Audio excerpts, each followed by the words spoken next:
los Hechos, en el capítulo 16, Hechos capítulo 16, y vamos a ver específicamente, mis amados hermanos, ahí en el versículo 5. Otra vez, si durante la clase usted tiene un comentario, una pregunta respecto a lo que estamos estudiando, no se vaya con la duda ni se limite, hermanos, puede participar enriqueciendo el estudio o también haciendo alguna pregunta que le quede alguna duda, y con mucho gusto. No lo sabemos todo, pero si no sabemos la pregunta nos comprometemos a estudiarla y en la primera oportunidad poder compartir con usted el razonamiento. Por lo pronto vamos a ver el versículo 5 del capítulo 16 del libro de los Hechos. Y dice la escritura de la siguiente manera: así que las iglesias eran confirmadas en la fe y aumentaban en número cada día. Y hermanos, si pudiéramos ponerle un tema o un nombre al estudio, le podríamos poner confirmando a la iglesia en la fe. Y pudiéramos irnos por el resultado de confirmar la iglesia en la fe, que es el crecimiento. Porque ustedes se fijan, hermanos, dice el texto que las iglesias eran confirmadas en la fe y aumentaban en número cada día. Qué interesante, hermanos, qué interesante poder leer que hubo un momento en que la iglesia del Señor crecía diariamente. Diariamente, hermano. Ahora, ¿cómo lo hacían? ¿Por qué podían crecer diariamente? ¿Por qué la diferencia en la iglesia de nuestros días, hermanos? Que a veces en lugar de crecer, decrecen, disminuyen. ¿Cuál es la diferencia entre la iglesia y los cristianos del primer siglo y nosotros? ¿Cuál será la diferencia? Bueno, yo encuentro la diferencia en que las iglesias eran confirmadas en la fe. Eran confirmadas en la fe. Ahora, cuando habla ahí de la fe, hermanos, no habla de la fe subjetiva, la que define Hebreos capítulo 11, verso 6, donde dice: es pues la fe la certeza de lo que se espera y la convicción de lo que no se ve. No se refiere a esa fe, es decir, a la confianza en Dios, a nuestra creencia en Dios, sino la fe, la palabra fe, ahí en el contexto, y ahorita lo vamos a ver, se refiere a la doctrina, al dogma, al mandamiento, al estatuto, al decreto de Dios. Eran confirmadas las iglesias en la doctrina. Porque es importante que nosotros veamos que a veces una palabra, o la misma palabra, dicha en diferentes contextos, significa algo diferente, hermano. No que sean ambiguas las palabras, sino que según el contexto, las palabras muchas veces significan algo diferente. Por decir la gracia. La gracia, hermano, según el contexto, tiene varias avenidas. La palabra gracia puede significar el don de Dios, y puede significar también el poder que Dios nos da a nosotros, las capacidades que Dios nos da. Entonces, aquí vamos a ver, hermanos, que la fe en la cual eran confirmadas las iglesias era en la doctrina. Ahora, vamos a quedarnos con esa palabra, confirmada. Y traigo aquí en mi tablet, hermano, traigo 4 versiones más aparte de la Reina Valera, que se las voy a leer para que podamos extender el concepto de confirmar. Y en la Biblia de las Américas dice, este mismo pasaje dice así que las iglesias eran confirmadas en la fe y diariamente crecían en número. Luego la versión Dios habla hoy dice, así que las iglesias se afirmaban en la fe y el número de los creyentes aumentaba cada día. Entonces ya tenemos 2 palabras, la palabra confirmar y la palabra afirmar. Luego, hermanos, la Nueva Biblia Viviente dice, y de esta forma las iglesias se afianzaban en la fe y crecían en número todos los días. Ya tenemos 3 palabras diferentes, ¿ya se fijó?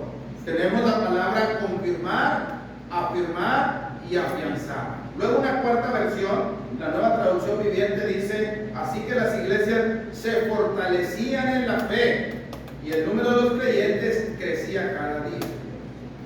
Ve que definir una palabra, hermanos, definir una palabra nos va a ayudar mucho a el estudio correcto y provechoso de la palabra. Aquí tenemos 4 palabras, hermanos. Una es confirmar, otra es afirmar, la otra es afianzar y la otra es fortalecer. Y habla todo con respecto a la fe en la cual los hermanos estaban siendo enseñados. Ahora, me gustaría ver lo que significa la palabra confirmar. Las 4 palabras, ¿qué significan? La palabra confirmar significa corroborar la verdad. Corroborar la verdad o revalidar lo que ya se ha probado, lo que yo ya entendí, lo que ya di por hecho, volverlo a corroborar, hermano. También la palabra afirmar es dar firmeza y dar por cierto algo después de un escrutinio, después de volver a estudiar, después de volver a meditar, es dar por cierto. Luego la palabra afianzar es asegurar, es resguardar para cumplir con una responsabilidad. Es decir, la palabra afianzar significa es tomar fuerza, asegurar algo, porque yo necesito cumplir con eso algo que debo hacer. Luego la palabra fortalecer. La palabra fortalecer es hacer más fuerte y más vigoroso. Entonces, hermano, al punto que yo quiero poner en su mente es que podemos, hermano, que podemos y debemos confirmar nuestra fe, lo que hemos creído. Cada día necesitamos nosotros dar por hecho que lo que estamos creyendo, lo que estamos practicando, es así, hermano. Es así. Ahora, vamos a ver el contexto en el cual el texto está dicho. Cuando dice: así que las iglesias eran confirmadas en la fe y aumentaban el número cada día. ¿En qué contexto está dicho ese texto? Necesitamos saber. Bueno, en el capítulo 15 vamos a encontrar un problema doctrinal. En el capítulo 15 del libro de los Hechos. Así es que les invito a que vayan para allá. Ojalá que ustedes y yo, hermanos, estemos, vamos a enfocarnos en el estudio. ¿Okay? Entonces, primero leímos, Carmelita, Toñito, leímos el capítulo 16, verso 5, y ahora vamos a ver el contexto del texto que dice que las iglesias eran confirmadas en la fe y crecía el número cada día. Esa fe no es la confianza en Dios, Toñito, Carmelita, sino es la doctrina. Eran confirmadas en la enseñanza apostólica, en la doctrina de Cristo. Eran afirmadas, eran confirmadas, eran afianzadas. Ahora, ¿por qué tenían que ser afianzadas? En el capítulo 15, ahora sí, hay un problema. ¿Cuál es el problema? Dice el versículo, el verso 1. Entonces algunos que venían de Judea, Hechos 15:1. Entonces algunos que venían de Judea enseñaban a los hermanos: si no os circuncidáis conforme al rito de Moisés, no podéis ser salvos. Ahí está la falsa doctrina. Había hermanos de origen judío que se habían convertido en cristianos a través de la obediencia del Evangelio, pero tenían a veces con sus contextos religiosos anteriores, hermano. Y entonces había algunos hermanos de origen judío que salieron y afirmaban, y por donde iban diciendo: hay que enseñarle a los gentiles, a los que no son de origen judío, que se están convirtiendo a Cristo, que necesitan obedecer el Evangelio, sí, pero que además deben circuncidarse para que puedan ser salvos, si no, no son salvos. Entonces, hermanos, aquí hay un problema doctrinal. Luego se agrava un poquito el problema doctrinal estando en Jerusalén, ahí es donde están Bueno, vamos a ver el verso 2, porque quiero que también vean esto. Dice, como Pablo y Bernabé tuviesen una discusión y contienda no pequeña con ellos, se dispuso que subiesen Pablo y Bernabé a Jerusalén y algunos otros de ellos a los apóstoles y a los ancianos para tratar esta cuestión. Entonces, Pablo está, hermanos, en Antioquía. Pablo está en Antioquía. A Antioquía han llegado estos hermanos de origen judío que van predicando. Los gentiles que se conviertan a Cristo necesitan obedecer el Evangelio, pero también circuncidarse para poder ser salvos. Entonces, los hermanos en Antioquía escogen a Pablo y a Bernabé, después de haber discutido con estos falsos maestros, con esta falsa enseñanza, estos hermanos con una falsa enseñanza, discuten con ellos, hermanos, hablan con ellos, están tratando la cuestión. Entonces la iglesia en Antioquía dice, bueno, ¿por qué no van a Jerusalén? Ahí están los apóstoles. Ahí están los apóstoles para que consulten respecto a este punto. O sea, es necesario que los gentiles obedezcan el Evangelio, pero también se circunciden para que se salven. Esa es la doctrina. Entonces Pablo, Bernabé y algunos de los que afirmaban que deberían de circuncidarse los gentiles para ser salvos, subieron a Jerusalén a los apóstoles. Y estando en Jerusalén, vemos nosotros, hermanos, que se agrava un poquito la situación, porque en el verso 5 ya están ahí, dice en el verso 4, y llegados a Jerusalén, fueron recibidos por la iglesia, por los apóstoles y por los ancianos, y les refirieron todas las cosas que Dios había hecho con ellos. Luego en el verso 5 dice, pero algunos de la secta de los fariseos que habían creído, fíjese, había algunos fariseos que habían obedecido el Evangelio, que eran cristianos, agravaron un poco más la situación, porque los judaizantes nomás decían, circuncídale. Sin embargo, ellos dicen que habían creído, se levantaron diciendo, es necesario circuncidarles y mandarles que guarden la ley de Moisés. Entonces, si nosotros hacemos una operación matemática, hermano, según esta falsa enseñanza, era la siguiente: obedecer el Evangelio más circuncidarse más guardar la ley de Moisés.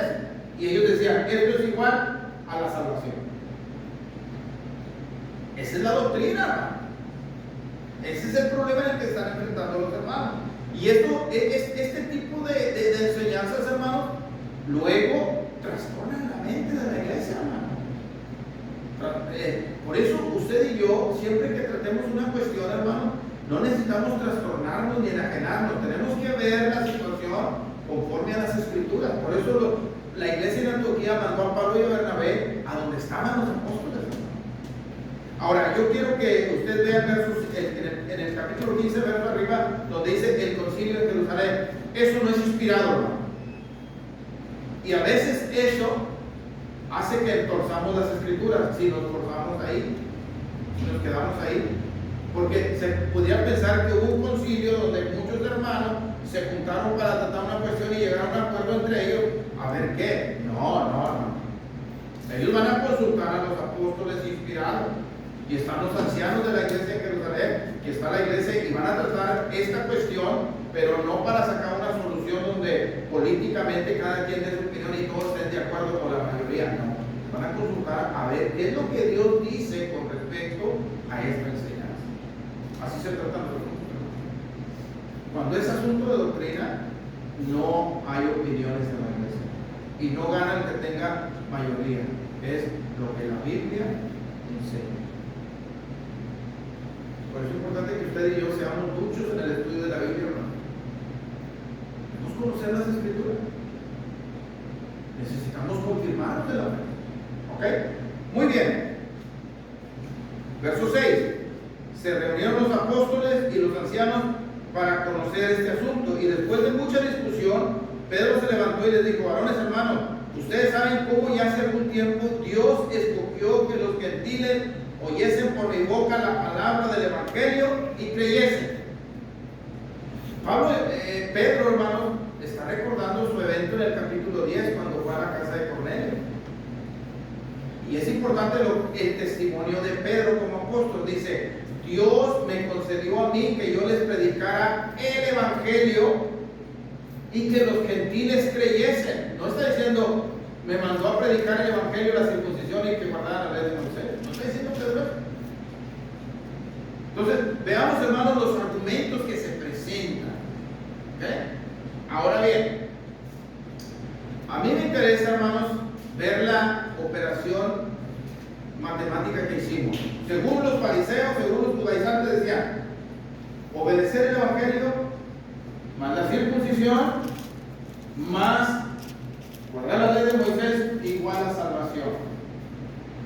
Y cuando nosotros vamos a la Biblia, esa operación matemática está equivocada conforme a la Biblia. Porque si nosotros sumamos Evangelio más circuncisión, ¿sí?, más guardar la ley de Moisés, según Pablo en Gálatas capítulo 1, es otro Evangelio. Es otro Evangelio. Ahora, noten cómo Pablo habla a esta combinación, porque es el punto que Pablo trata en el capítulo 1 y en el capítulo 2 de la carta de los Gálatas. Trata esta cuestión de los judaizantes.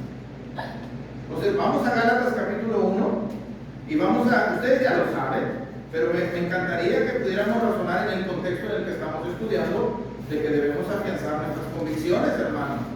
Debemos estar firmes en nuestras convicciones, la doctrina de Cristo, la doctrina apostólica, ¿okay?, en todos los temas.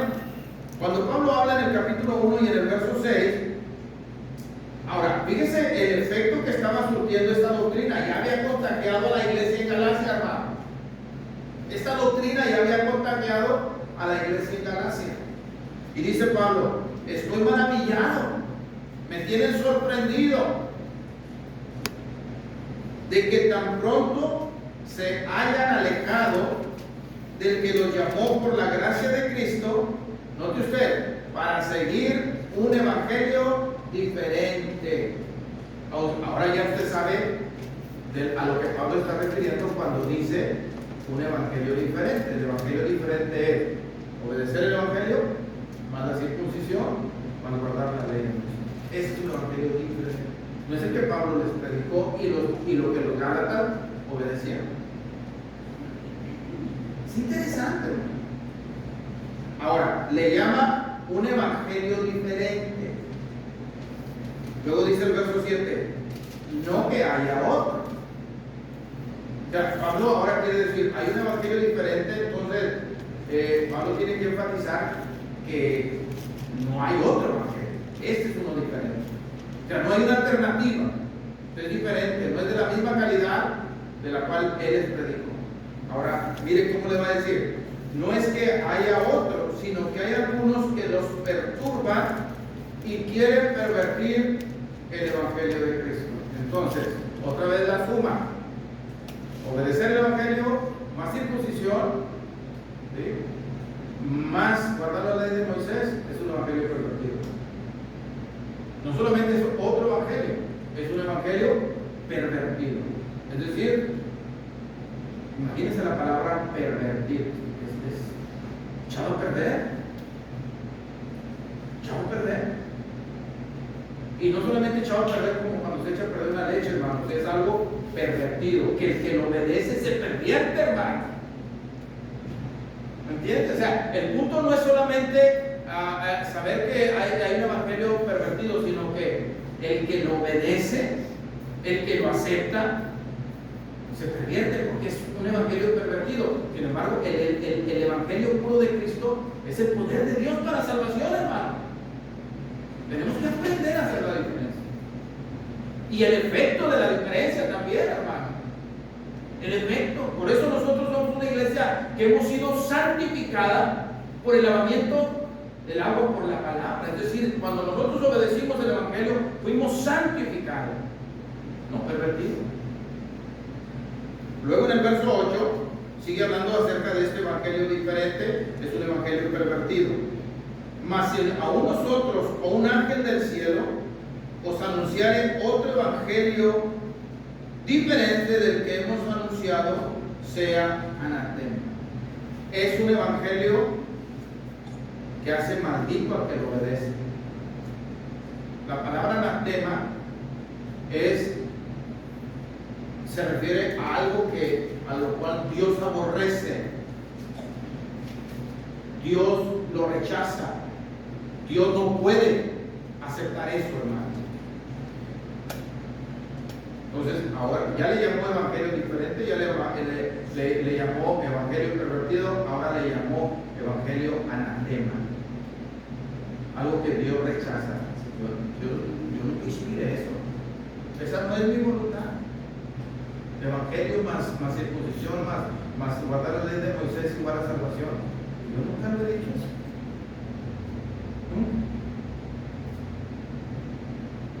Entonces, pensemos. Luego dice el verso que sigue: como antes lo hemos dicho y lo afirmamos ahora, dice Pablo. O sea, ya los hermanos sabían, hermano. O al menos que Pablo en el contexto se refiera al tema que viene tratando, que cuando dice, como antes lo hemos dicho también, ahora repito, es decir, no sé si Pablo se está refiriendo a ese antes y ahora, se está refiriendo a lo que viene diciendo sobre el Evangelio. Puede ser, o a lo mejor ya les había dicho, hermanos, tengan cuidado, porque van a levantar maestros. Acuérdense que lo que dice 1 Timoteo 4:1, ¿verdad? Pero el Espíritu Santo dice claramente que en los postreros tiempos algunos apostatarán de la fe, ¿sí? Apostatarán de la fe, escuchando espíritus, la doctrina del demonio. O también Pablo dijo, porque vendrán tiempos cuando no sufrirán la sana doctrina, sino que teniendo comezón de oír, apartarán el oído de la verdad y se volverán a los cuentos. Esas advertencias, hermanos, no están fuera de lugar. Estamos rodeados de falsas doctrinas, hermano. Estamos rodeados de falsas doctrinas y a veces nosotros nos sentimos indefensos porque somos poquitos contra una multitud. Estaba viendo a este falso maestro, este maestro pervertido llamado Dante Gebel, un argentino, que estaba diciendo puras tonterías, hermano, y tiene un auditorio de 5,000 gentes. Y la gente está llorando por las mentiras, está siendo impactada, pero vea cómo los maestros falsos, hermanos, tienen la habilidad, es lo que Pablo dice, maestros, hermanos, que conocen las artimañas del error para engañar. ¿Sabe lo que estaba diciendo este hombre? Dice, él aceleraba y decía que el arrepentimiento de Judas, el que entregó al Señor Jesucristo por 30 monedas de plata, fue más genuino que el arrepentimiento de Pedro. Fíjese, hermano, la Biblia enseña otra cosa. La Biblia enseña otra cosa. ¿Y qué enseña sobre Judas? Que era el hijo de perdición, que era el traidor y que se suicidó, y que ni la rama del mecate con el que se ahorcó lo resistió de tal manera que se reventó y se hizo pedazos entre las piernas. Eso es lo que la Biblia enseña. ¿Y qué pasó con Pedro? Fue el primer hombre que predicó el Evangelio en Hechos capítulo 2. Vea qué ridículo. Y la gente está llorando. Ahora, ¿por qué lloraban? Porque mire cómo se lo volteaban. Dijo, no, el problema no fue de Judas. El problema de Judas es que fue a la iglesia. Y la iglesia lo condenó. ¿Me entiendes? O sea, que fue a los sacerdotes. Buscó la misericordia de los sacerdotes. Y los sacerdotes le dijeron, pues allá tú. O sea, no hubo quien se preocupara. Y entonces él transforma. En esta iglesia nos preocupamos por ti. Y la gente iba. Cuidado, mis hermanos. Ese es un payaso. Ese es un buen cómico. Pero es un falso maestro. Y a veces nosotros cuando andamos navegando por el internet, a veces nos enganchamos y yo veo que luego unos hermanos agarran un pensamiento filosófico de una doctrina que se oye bien, pero que es una falacia y que es un error, y lo metemos ahí, hermanos, se los comparto. Cuidado, no, mejor comparta un pasaje bíblico. Mejor comparta una oración. Hermanos, estoy hablando con usted. Cuidado, tengamos cuidado, porque nos distorsiona cuando recuerda, hermanos, el error tiene poder. Pedro dijo, hermanos, no sé qué, arrastrados por el error, caigáis de vuestra firmeza. El error te arrastra, tiene tanto poder que te jala y te lleva por donde quiere llevar. Entonces Pablo ahora le está llamando y dice, como antes lo hemos dicho, verso 9, también ahora lo repito, si alguno predica un diferente evangelio del que habéis oído, sea maldito. Entonces, es importante, hermanos, y verlo hasta dónde nos lleva a leer el texto en el contexto. Pues la iglesia necesitaba ser afirmada. Ahora, ¿cómo se afirmó, hermano? ¿Cómo fue que se afirmó? Volvamos si tiene alguna pregunta, hermano, por favor, o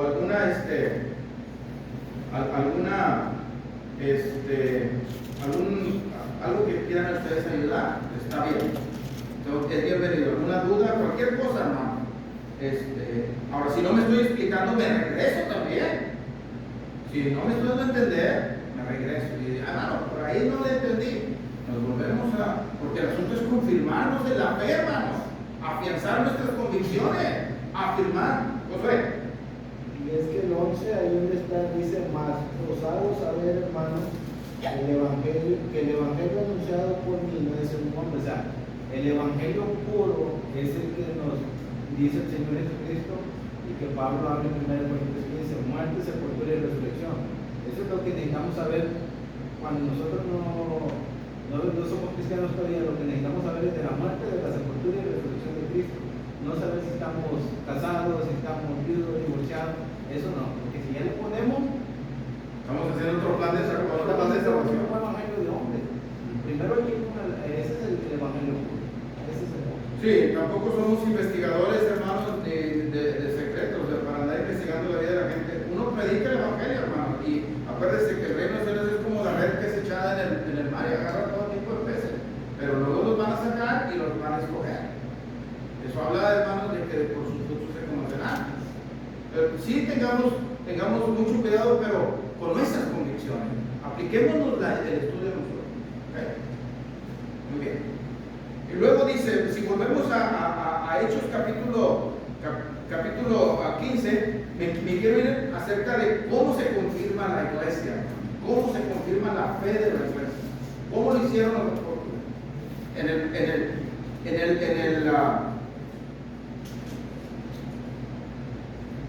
En el verso 25, bueno, en el verso 24 dice, por cuanto hemos oído que algunos que han salido de nosotros, fíjese, algunos que han salido de nosotros ya, salieron de aquí de la congregación y fueron por allá, a los cuales no les dimos orden. Hermanos, aquí hay mucha enseñanza. Usted no va a hacer nada por voluntad propia en cuanto a planes y propósitos para predicar y para hacer crecer la iglesia. Tiene que contar con la iglesia, hermano. Y una iglesia, una congregación no sale de una congregación por división, hermano. Quiero dejar claro eso.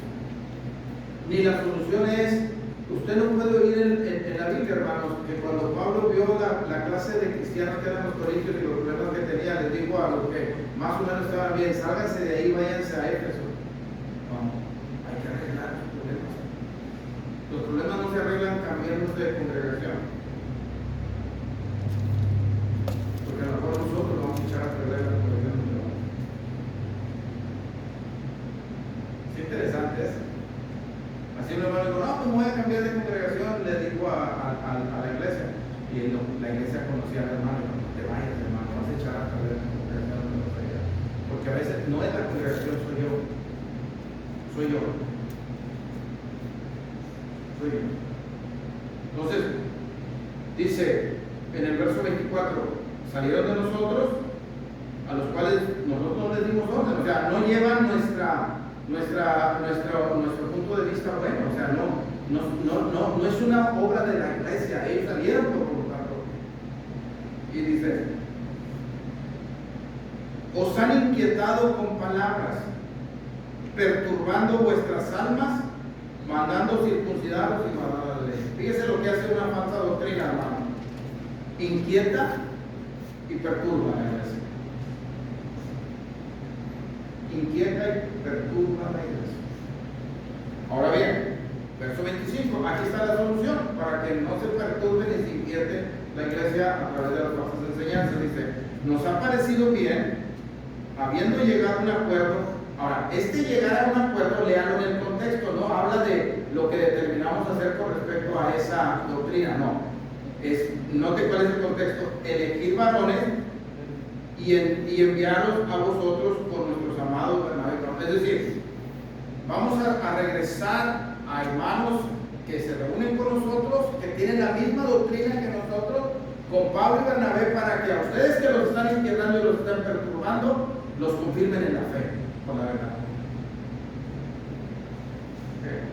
Ahora, ¿cómo los iban a confirmar? Verso 26. Ahora, note que aprendemos algo también, hermano. Un paréntesis. Hombres que han expuesto su vida por el nombre de nuestro Señor Jesucristo, así que enviamos a Judas y a Silas, los cuales también de palabra os harán saber lo mismo. Hermano, las cosas de la iglesia no se le encargan a cualquiera. Los asuntos importantes de la iglesia no se le encargan a cualquiera. No mandaron a cualquiera, hermano. Y después vamos a ver, hermano, que Silas era considerado un hombre importante en la iglesia de Judea, de Jerusalén. Entonces, hermano, no se le encomienda a cualquier hermano cosas que tienen que ver y que son importantes para la iglesia. Necesitan saber quién es de confianza aquí, hermano. Si no le van a encargar a alguien que no confía a que arregle un asunto de la iglesia. ¿Okay? Piensen, por eso es importante que cada uno de nosotros tengamos el carácter correcto y el conocimiento de la palabra correcto para poder ayudar a solucionar las situaciones que se presentan en nuestra iglesia. ¿Por qué? Hermano, iba a hacer un ratito un comentario similar, pero no pensé que el enfoque no era ese, porque mencionaban en los versículos previos, del versículo 1 en adelante, donde leímos al principio, que Pablo vino a los apóstoles para hacerles ver la situación que se estaban encontrando, y ellos tomaron la decisión por la autoridad que el Señor les había dado. ¿Estamos de acuerdo? Entonces, escuché a un hermano que mencionaba: muchas veces hemos caído en el error de querer ser muy democráticos en la iglesia y querer que la iglesia es una democracia. Decida todo, dice, y no es así. Las decisiones las toman los hermanos espirituales, porque si nos vamos al ejemplo de Hechos 6, hermano, cuando, como dice usted, el titulito ahí pues no es inspirado, pero dice elección de los diáconos, porque ni siquiera son diáconos como ahora los conocemos, porque esos diáconos no son esos diáconos, porque no había ancianos, no podía haber diáconos sin ancianos para empezar. Y nuevamente, ¿quién tomó la decisión? Muchas veces pensamos, la iglesia tomó la decisión, y no es cierto. La decisión la tomaron los mismos apóstoles, porque ellos dijeron: tomen de entre ustedes varones, ¿me entienden? Entonces, ellos ya habían tomado la decisión, lo único que hicieron fue ejecútenla, pero la decisión ya está tomada, o sea, ya cómo se van a hacer las cosas, ¿me entienden? Y lo mismo pasa ahorita. O sea, los mismos apóstoles mandaron a Silas, ¿me entiendes? Y a Judas, porque justo pasa eso, hermano. Después queremos, para que todos estén ocupados, para que todos estén activos, que todos trabajen, y no es así, no es así. O sea, tienen que ver condiciones adecuadas, características adecuadas, perfiles adecuados, para que puedan, aún tomando el ejemplo de Hechos 6, aún hasta para las cuestiones que parecieran ser simples, como atender las mesas, no cualquiera. No. Ahora, menos para los temas doctrinales. Cualquiera se le puede enseñar, a cualquiera se le puede instruir, a cualquiera se le puede capacitar.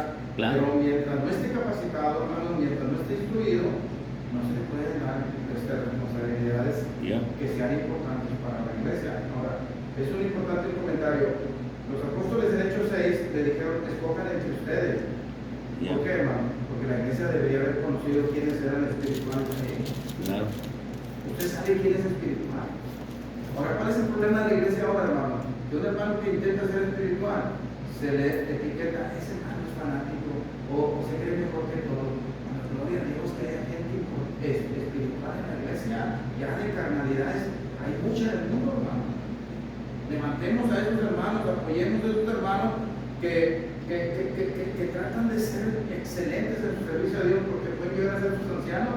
Pues tampoco tenemos ancianos en las iglesias de Cristo porque luego bajamos a un hermano y hablamos mal de él. Usted sabe que usted no puede hablar mal de su predicador, hermano,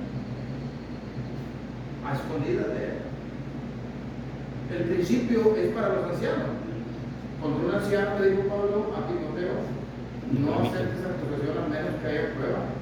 Es lo mismo con un predicador. El principio es el mismo para un hermano espiritual, para sus predicadores, hermano. Deben de amar y respetar y callarse la boca si no les consta. Y si les consta, vaya con el mandamiento bíblico, vaya y estando usted y él solo, hable con su hermano y gane a su hermano. Ya basta, hermano, que seamos congregaciones donde nos vamos aporreando entre nosotros. Pablo le dijo a los Gálatas, se están poniendo unos a otros, no se vayan a consumir, a destruir. Aunque no es el punto, ¿verdad, hermano? Sí. Pero son principios que al ir estudiando nos vamos dando cuenta que no debemos pasar por algo. ¿Okay? Hermano, y es que ahí, como dices tú, viendo el estudio, creo que ahí es donde nosotros entramos, porque necesitamos más justos, más dudas y más silas, o sea, que nosotros mismos, que a veces es fácil querer que otro haga el trabajo o que otro se prepare, pero uno tiene que tomarlo para uno y decir, yo tengo que preparar, o sea, yo tengo que buscar ese carácter y esa conducta cristiana que me va a dar esa oportunidad de poder un día llegar a ser anciano. Entonces, ahí es donde entramos nosotros a trabajar en esa vida cristiana para poder ser unos varones de confianza de la congregación. Y ahí entramos nosotros. Ahora bien, el versículo 28 es muy importante que lo leamos en el contexto en el que estamos leyendo el texto del capítulo 16, verso 5. Dice, porque ha parecido bien, no a los apóstoles, no a los ancianos de Jerusalén, no a la iglesia, porque no era un concilio, sino ha parecido bien al Espíritu Santo y a nosotros. Cuando dice y a nosotros, él, así lo dijo el Espíritu Santo, está bien. Dice, no imponerles ninguna carga más que estas cosas necesarias. ¿Cuáles? Que se abstengan de sacrificado a ídolos. O sea, hay que enseñarlos. ¿Por qué? Porque los gentiles venían de la idolatría, hermano. Y por eso el escritor, el Espíritu Santo dice, no les carguen más carga a los gentiles. Nada más recomiéndenles, enséñenles que no coman sacrificado a los ídolos. Segunda cosa, de sangre. Comer sangre, hermano. La morcilla en nuestros días es pecado comerla. O sea, usted sabe que la sangre en muchas culturas, la cultura mexicana, y cuando no estábamos libres del Evangelio, mi hermano hacía la morcilla, ¿verdad? La sangre que es cocida con especies y todo eso, hermano, pero ya como cristiano, esa es sangre, no se debe comer. No se debe comer. Es que si usted ya ha comido, más vale que la quite de su listado de alimentos preferidos. Y de ahogado y de fornicación. De ahogado también, hermanos. Acuérdense, en el Antiguo Testamento estaba prohibido, dice, carne con su sangre no comeréis, la derramarás en la tierra. ¿Por qué Dios dice? Porque la vida está en la sangre. Entonces el animal tenía que ser degollado, no tenía que ser estrangulado, para que la sangre se vertiera y se tirara. ¿Sí? Y puede tener otras implicaciones, pero no es el punto. Dice, y además de fornicación. ¿Sí? La fornicación, el adulterio, la prostitución, en nuestros días sería el matrimonio ¿cómo se dice ahora? La unión libre. La unión libre, hermano. La unión libre es fornicación. Y en la iglesia debemos cuidar de que todas las familias y enseñar que todos nuestros jóvenes hagan compromiso de casarse con todas las de la ley. Hermano, a mí me encantó, tenemos una pareja ahorita de novios, Mireya y Luis, separados hablaron en la congregación, y yo quedé impactado. Dijeron, hermanos, queremos avisarles que Luis y yo, Mireya y yo, estamos estableciendo una relación de matrimonio, de noviazgo, para que ustedes sepan, porque ustedes son nuestra familia espiritual. Me encanta. Me encanta. Esas son las cosas que necesitamos, hermanos, porque el matrimonio es una institución divina y se supone que el noviazgo es una preparación para el matrimonio. El noviazgo debe ser enseñemos a nuestros hijos que el noviazgo es una preparación para el matrimonio. Para el matrimonio. Entonces, por eso habla de fornicación, en todas sus expresiones, todas las relaciones sexuales ilícitas, hermano. Es lo que está marcando. Enséñeles eso, la pureza, es lo que está diciendo. Pocas palabras, enséñense a ser puro en todo. En todo. Entonces, varones, estamos obligados a velar por el bienestar y no tolerar las relaciones ilícitas en la iglesia. ¿Okay? Luego dice, verso 30. Así pues, cosas si os guardaréis, bien haréis, dice la última parte del verso 29, pásenla bien. Así pues, los que fueron enviados descendieron a Antioquía, o sea, volvieron a donde los mandaron, y reunieron la congregación y entregaron la carta, ¿sí? Las instrucciones, lo que el Espíritu Santo dijo que se tenía que hacer en este caso. Habiéndola leído, la cual se regocijaron. Ahí está, hermano, resultado de corregir las falsas doctrinas. La iglesia se regocijó por la consolación. Y luego todavía dice, y Judas y Silas, como también ellos eran profetas, ahora habla de Silas, y por eso les decía que no debemos mandar a cualquiera, hermano. Arreglar un problema moral o espiritual, no podemos. ¿Por qué? Porque si yo soy carnal, hermano, me voy a hacer hacia la carnalidad y le voy a terminar echando al que quiere que las cosas se hagan bien. No, hermano, sí, es muy exagerado, hermano, mira, no, ten paciencia y mira, no, hermano, si está mal, está mal. Tanto lo moral como la doctrina, si está mal, yo no lo tolero. No cuentes conmigo, eso está mal, arrepiéntete. Tenemos que empezar a poner esos límites en la iglesia, hermano. Si no, la iglesia se va, hermanos, a pervertir. Vamos a vivir en la perversión. Y se nos va a aplicar Jeremías capítulo 7, cuando el pueblo venía al templo y venía a adorar. Es decir, venían al lugar correcto y venían a hacer lo correcto, pero no venían con la motivación correcta. Por eso Dios les dice, no confíen en palabras de mentira diciendo templo de Jehová es este. Y luego sigue diciendo, porque ustedes hacen de la casa de mi casa cueva de ladrón. Fíjense, venían bien arregladitos, venían a adorar y venían al templo, pero eran ladrones, eran bandidos, porque venían, hermanos, pensando que el templo los iba a librar de todas sus maldades, y una vez librados de sus maldades se iban a ir a seguir haciendo lo mismo, y la próxima vez venían otra vez al templo. No nos pasa igual como cristianos, hermano. Venimos a las reuniones a veces y venimos y intentamos hacer algunos cambios, pensamos, pero vamos allá y volvemos a lo mismo. Volvemos a hacer lo mismo, a llevar la misma filosofía de vida, a hacer las mismas cosas, hermano, a tener la misma rutina, como un mundano. Luego dice en el verso 32, y Judas y Silas, como también ellos eran profetas, consolaron y confirmaron a los hermanos con abundancia de palabra. Entonces, no solamente se les enseñó lo que el Espíritu Santo hizo la resolución con respecto a esta falsa doctrina, sino que Silas y Judas eran, no es el Judas, aquel se murió, eran profetas, hermanos, y recuerde que no tenían toda la Biblia. Y entonces había profetas todavía que hablaban de parte de Dios. Un profeta es alguien que habla de parte de Dios o por Dios. Le seguían enseñando.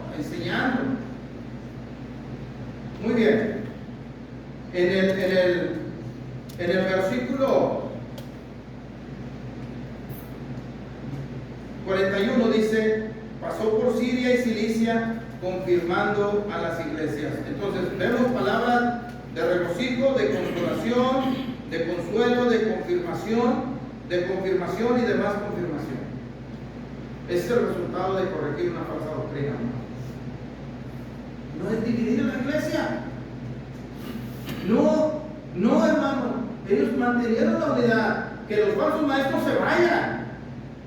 Que no estén con nosotros. Nosotros vamos a cerrar filas en base a la verdad de Dios. Es importante. Ahora, para ir concluyendo, hermano, que ya va a ser hora, yo quisiera que usted y yo nos pusiéramos en la realidad. Porque a veces hablamos de que somos, que la iglesia, según 1 Timoteo capítulo 4, versículo 15 y versículo 16, para que citando, sepas cómo debes conducirte en la iglesia, que es la casa de Dios. Y luego decimos, la iglesia es, con toda la voz, y eso es verdad, pero con toda la boca decimos, hermano, la iglesia es columna y baluarte de la verdad.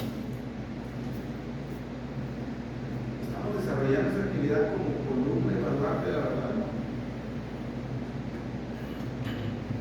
Usted toma participación con la iglesia como el cuerpo de Cristo para estar firmes, sosteniendo la verdad y guardando la verdad.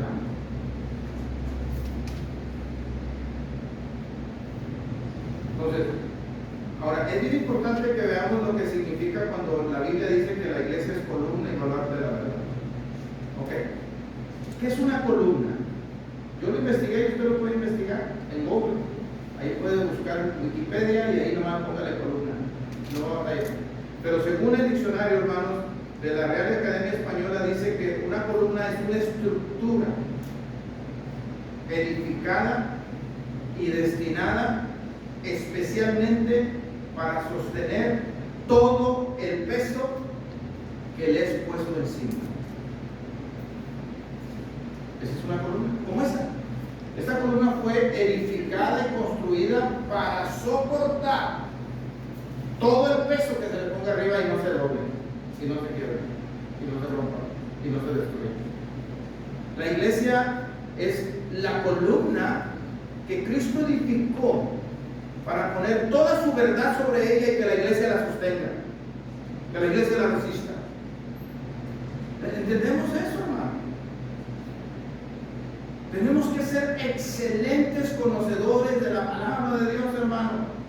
Tenemos que dedicar tiempo a estudiar la Biblia, hermano.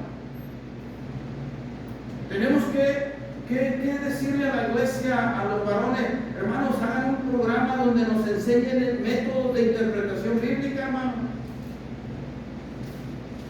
Métodos de interpretación bíblica, qué es la hermenéutica, qué es la exégesis, cómo son las reglas, cuáles reglas debo seguir para interpretar un texto correctamente, porque a esto somos tan anticuados que dicen, eso no se necesita.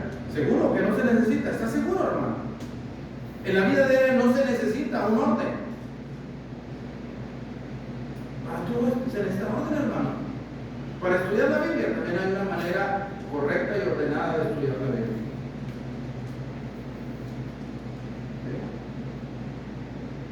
Vamos a estudiar. Vamos a estudiar. Y los varones de aquí deben tener un programa de enseñanza ministerial para la iglesia. Un curso ministerial. Hermanos, cuando hablamos de la didáctica y de la pedagogía, yo soy maestro de educación primaria. Me gradué en el 85 en la Escuela Normal Urbana Cuauhtémoc, kilómetro 8.5, allá a la salida. Y ahí me enseñaron, el año 1 y año 2 me enseñaron pedagogía. Y la pedagogía, un pedagogo es alguien que enseña a un párvulo, a un estudiante. Y hay una manera de enseñar a los niños, hermano. Una manera. No creo que los maestros nomás van y sacan el libro. Bueno, los chambones sí, pero no. Si usted quiere enseñar realmente, la pedagogía le va a dar a usted los principios para que usted enseñe. Luego viene la didáctica. La didáctica es la que te enseña los recursos para que tú puedas enseñar correctamente y para que el que le enseñes aprenda correctamente. La iglesia se tiene que estudiar todas esas ciencias. la lógica. Debemos tener un estudio de pensamiento lógico, ¿no? Pensar lógico, porque se aplica a la Biblia. Yo tengo que pensar lógicamente, no tengo que andar divagando y imaginándome cosas, hermanos, que no son. Tengo que pensar lógico. Pues la iglesia es columna y baluarte de la verdad. Es decir, una columna es aquella estructura que se edifica, que se construye para que todo el peso que pongan sobre ella lo va a resistir. Cristo puso en nosotros, hermanos, en la iglesia. Pero primero los apóstoles y luego los apóstoles nos dejaron la palabra profética más segura. La verdad. La iglesia de Cristo tiene la verdad, hermano. Tenemos la verdad, tenemos que sostenerla, predicándola y ejercitándola, haciéndola, cumpliéndola, no siendo olvidadizos, hermanos, sino hacedores de la palabra. Luego dice que la iglesia no solamente eso, también es baluarte. ¿Y qué es un baluarte? Igualmente, ya hay diccionarios gratis en el internet, hermano. Usted lo puede, ahí tiene, en vez de leer el chismógrafo y el Facebook, que nomás trae tonterías a nuestra mente, póngale ahí baluarte. Y según el diccionario de la Real Academia Española, dice que el baluarte es una barrera impenetrable, hermano. Una barrera impenetrable, salud, por las fuerzas enemigas. Fíjense lo que es la iglesia. La iglesia debe ser una barrera que resguarda la verdad contra los enemigos. Y los enemigos, estamos hablando de pentecostés, bautistas, metodistas, falsos testigos de Jehová, católicos, mormones, todos ellos, hermanos, son enemigos de la doctrina. La iglesia debe sostener eso. Se debe saber qué creen los mormones para que pueda enseñar. Usted tiene que saber acerca de que hay pentecostales unitarios y trinitarios. Tiene que saber eso. Usted tiene que saber por qué los testigos piensan que hay los 144,000 y por qué ellos no creen que va a haber un infierno. Usted tiene que saber. Y para saber, necesitan leer. Vamos a dejar un poco la televisión. Y otra vez, hermanos, ese Facebook. La gente camina con una mano. Aquí está el teléfono. Ya nomás tenemos una mano, porque en el otro traemos el teléfono. Y cuando nos vamos a salir, lo primero que le tenemos es la mano ese teléfono, ¿sí o no? Todas veces habemos cristianos y vergüenzas que estamos checando el teléfono en pleno estudio, en plena adoración. Qué vergüenza. Qué vergüenza. La columna y la mano. La protección, la barrera impenetrable por las fuerzas enemigas, es una barrera. Y esta barrera, dice el diccionario, es como una muralla donde el enemigo se tiene que detener. El enemigo se tiene que, no puede pasar, y le puede dar, y se va a golpear contra esa muralla, y no va a pasar. Esa es la iglesia, hermano. Eso somos usted y yo.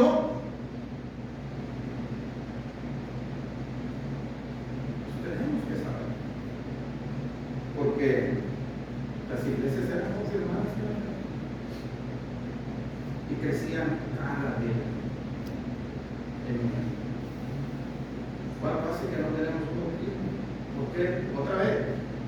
¿Por qué empezamos las reuniones, hermanos, con 3 o 4 hermanos? ¿Qué pasa? Así somos en el trabajo. Llegamos tarde al trabajo. O sea, hermanos, en serio. Dios nos puede decir, si tú me llamas Padre, ¿dónde está mi temor? Dijo el Señor en Malaquía. Y si yo soy Señor, ¿dónde está mi honra? Tenemos que hacer conciencia, hermanos. Hagamos conciencia. Ya despertemos de yo no puedo, yo no tengo, yo no sé. Sí, hermanos, sí sabemos. Sí sabemos. Sí tenemos. Sí tenemos. Y sí podemos. ¿Okay? Entonces, hermanos, cerremos filas con la verdad de Dios como congregación en la reserva territorial y constituyamos. Hagamos esa función de columnas y columnas de la. Hagamos esa función. Ok. Muy bien. Hermano, pues se tenía que decir, Dios les bendiga.